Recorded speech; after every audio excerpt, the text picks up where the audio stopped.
Two things are infinite: the universe and human stupidity. And I'm not so sure about the universe. That was said by Albert Einstein. The reason why I bring that up is I think that most of us we have enough knowledge just to sound stupid. A lot of times the concerns that I'm hearing with the carnivore diet, we have enough knowledge just to be a little dangerous. Because right away people are like, don't you need carbohydrates? And then people are like, well, without carbohydrates, doesn't gluconeogenesis happen? They'll say, well, what about your cholesterol on a diet like this? And then, well, I see that you eat fillets. I can't afford that. Who can afford that kind of thing? And a lot of these statements, I think, are made out of, it's a fear, an excuse. It's a block. Then somebody, they want to try to prove their knowledge, and so they'll kind of post something, that is refuting or something that's against what I'm saying. And for me, what I've learned is I say a lot of stupid shit myself, and sometimes I think I know more than I really do. One thing that I am sure of, one thing I am certain of, is that what we know about nutrition appears to be very little. In all the different people I've talked to, all the different experts I've talked to, all the different people I've communicated with over the years, that's how I've fallen on this diet. That's how I fell into a ketogenic diet. That's how I fell into a low-carb lifestyle. That's how I fell into a carnivore-style diet. For me personally, so far, the diet that has felt best to me has been to consume meat when I'm hungry and to eat it. Get meat when I'm hungry, eat it, and occasionally have some vegetables mixed in there. And not so much because I think that vegetables are insanely healthy or anything like that. I do just think that a little bit of fiber can be helpful. But when I say a little bit, I mean I'm eating like a couple servings of vegetables per week. But for this, and for this experiment, and for the sake of World Carnivore Month, I'm just going to go all in. That way I can report to you guys exactly how it's working for me. Now, what I'm doing and what I'm suggesting to you guys is going to be a little bit different. I am what I would consider a black belt when it comes to nutrition. Some of you guys might be rookies. Some of you guys might not have dieted for a while. And some of you just may typically screw up a lot when you get on a diet. So I'm going to try to make things just a little easier for you than I am for myself. So here's what I suggest that you do. I suggest that you join me in World Carnivore Month, that you check out my Facebook group, because there's going to be a lot of information over there, as well as here on Instagram. Mark Bell's Carnivore Challenge. You can check it out on Facebook. If you don't want to check that out, that's okay, because I'm going to give you the information right now, right here. So we want to eat meat. What types of meat are we eating? We're eating steaks and we're eating ground beef. Now, if you have an economic reason for not being able to eat certain cuts of steak, that's okay. You don't need those certain cuts of steak. They just happen to taste delicious. My favorite steaks are filet and ribeye and a New York strip, but do what works best for your budget. Years ago, when I was on a meat and water diet, I've been on diets like this, and my brother as well, since like the mid-90s. Not necessarily exact carnivore diet, but very damn close to it. Anyway, there are eye of round steaks. There's a lot of options out there, and there's ground beef that's very inexpensive. And then what about chicken? What about buying a chicken and stuffing that bitch in the oven? That is really inexpensive. My God, even having it already cooked for you is like $7 sometimes for an entire chicken. I mean, that's a lot of meat. It's going to come down to preference, and it's going to come down to what makes sense for you and what makes sense for your budget. So we're primarily eating meat, bone broth. You can have coffee. You can have, I use Epic bone broth. I get the beef jalapeno, that's my favorite. And I'll usually heat it up. I'll throw an egg in there and some butter, and I love it. Coffee, bone broth, meat, and I want you guys to utilize fasting. So if you get a little lost in the shuffle on this diet, you get a little lost in what you're doing, we want to have fasting, we want to be eating meat, and we want to be walking, and we want to make sure that we're getting in our sleep. The only reason why I keep mentioning sleep is just that it is something that can improve all your markers of health. And so do your best job with it. I'm not going to sit here and give you a million different things to do. I'm just going to encourage you to dump your phone about an hour before you go to bed. As far as other foods that you guys can have, you can have cheese. You can implement some dairy if you want to try some yogurt or some things like that. Because I found that now it's got to be plain yogurt.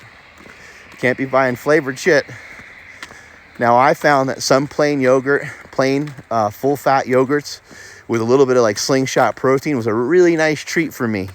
And I found that for myself for a long time, I always needed something to look forward to at the end of the day. And that really helped. But even with that, I would do that sparingly.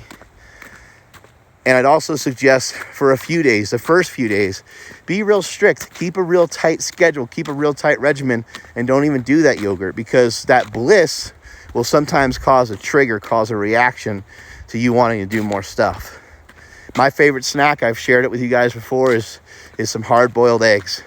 Smash up some hard-boiled eggs, dump a little olive oil in there, a little bit of salt, a little bit of pepper, and whatever seasoning you prefer. I use everything bagel seasoning. Because you can have cheese, you can even throw a little bit of cheese in there. A little bit of shredded cheese would taste unreal. You guys can also have vegetables. I want you guys to make this as simple as possible for yourself. And then with your fasting efforts, I would love for everyone to work their way towards some 16-hour fasts. Just again, keep in mind, fasting accumulates, it builds up, and it can make you ferociously hungry. And so you want to be a little cautious with it. In terms of supplementation, you don't need any. I'm not a pre-workout drinker. I'm actually ditching coffee and ditching alcohol, encouraging you guys to do the same. But if you don't want to, you don't have to. I definitely encourage, if you had to pick, I definitely encourage ditching alcohol. But I just think, I don't know. I know some pretty tough people. I know some people that are pretty tough, but then they're like, I can't, I don't know, I can't not drink. And it's like, well, that actually, I don't know, that doesn't sound great to me. That doesn't sound great to me that you can't. Why can't you not drink? Why do you need it for? I think there's some questions to be asked there. Yeah, I think everyone wants to shy away from thinking they have a problem, but if it scares you, first of all, if it scares you, you should be doing it. If you don't think you can, that means you must, right? We know that. Anyway, I'm not gonna get too into that, but ditch the booze for sure, and I'll be ditching coffee and cheese just because they're things that I really tend to gravitate towards, and I just want to see how everything works without them. The vegetables actually will make the diet a lot easier for a lot of you guys because, it's just kind of nice to have your steak with something else, some green beans or something like that. I'd be cautious of salads or some veggies at restaurants sometimes just because they're cooked in a lot of oil, a lot of crap and stuff like that. You can still eat them, but I just pay attention to that. And really, ultimately, what we're trying to do is we're trying to do an elimination diet. So I'd say for the first few days, try to go as hard as you can with it. Make it a little bit tough on yourself on purpose and see how you feel. How's your stomach? How's your poops? By the way, less food, less poop. Less crappy food, less poop. When you change your food, you're going to change your poop. It's a mystery. It's amazing, right? People get so worried. They're like, I'm constipated. You're not constipated. You're now eating things that your body is actually utilizing. You eat a Pop-Tart and you're going to shit out the entire thing, basically. Not a lot of nutrients in there that are valuable to your body. So anyway, those are the things I think you should do. Trying to make sure I'm not forgetting anything. Oh yeah, back to supplements. You don't really need any supplements. People are always asking about, what to take during training and all that and stuff like that. Now, I like essential amino acids quite a bit, and I even like ketones a little bit here and there. But look, man, you don't need any of that stuff. I would just say, for the sake of this carnivore month, just try to make things a little bit more difficult than necessary. And you can always revert back to the things that you like. I did that with coffee. I stopped drinking coffee a while back, and I stopped for about 6 weeks. Then I was just like, you know what? I really like coffee. I think it's a benefit. I think it adds to my life. So I brought it back in. And now here we are, I'm bringing it back out. It's okay to kind of move things around and see how you feel and see how you react to them. Thank you guys all so much for joining in on World Carnivore Month. Oh, the questions I get all the time about cholesterol. I wanted to talk about that for a moment. Please do me a favor. Listen to Dave Feldman. He's on IG. He's on YouTube. He's all over YouTube. A lot of great videos from Dave Feldman. He explains cholesterol. He explains why it's not a great marker of health. There's so many other markers of health that we can be looking at and experimenting and exploring with and paying attention to than just your cholesterol. Your triglycerides play into it big time too, but he's a lipid guy. He's got a lot of fantastic information. He has a lot of information on keto, a lot of information on fasting. He's like done experiments where he's eaten 600 grams of fat and his cholesterol has gone down.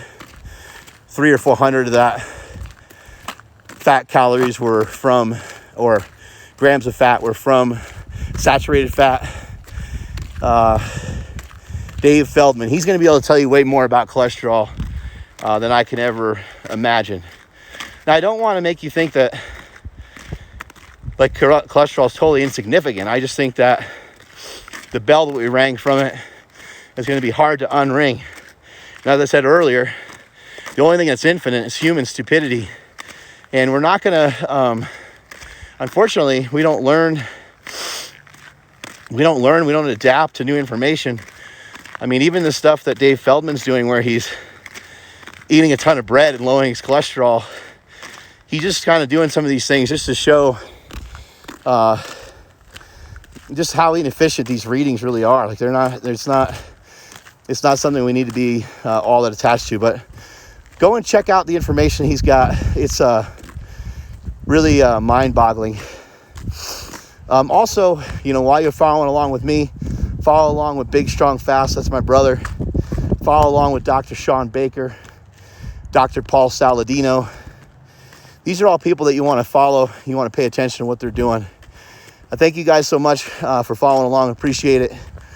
Continue to ask questions and continue to keep them coming, man. We're gonna take over this World Carnivore Month thing. It's something that starts out as a New Year's resolution is going to be a revolution, and I'm excited for it. I'm excited about it. And later today, I'm going to show you guys how you can get away with just spending $10 for a day of eating. So I'm going to fast pretty much the entire day, which saves you a lot of money. Eating less, by the way, won't cost you more money. It'll cost you less money. Eating less will save you money. Intermittent fasting will save you money. Will save you money, and then you could dump in more money. You can invest more money into more quality food because you're eating a lot less. People simply eat way too much. They eat way too often. Frequency is too high, and then what we eat is way too much. Strength is never weakness. Weakness is never strength. Catch y'all later.